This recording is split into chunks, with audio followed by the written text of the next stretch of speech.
Monsignor Jose Rafael Quiroz was one of 24 archbishops that received a pallium during the Mass of the Feast of Saints Peter and Paul. He had the chance to greet Pope Francis.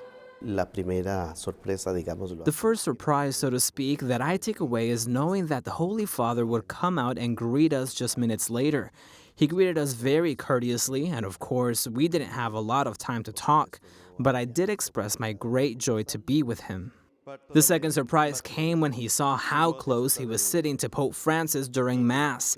No one had warned him in advance that he'd have such a privileged position.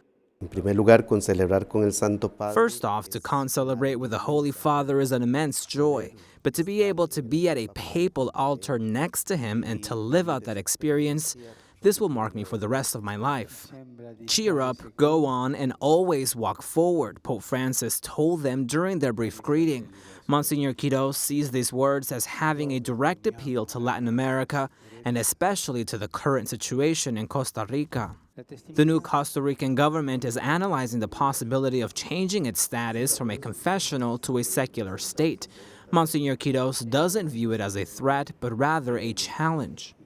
Nosotros como Iglesia. It's clear for us that the Church, and we know perfectly well what the Second Vatican Council says. From there, all doctrine has developed around the concept of a secular state, to recognize that temporal power has its own responsibilities and obligations, and so does the Church. We have our own responsibilities, but that doesn't change the fact that there is a mutual collaboration, especially in topics that deal with the common good.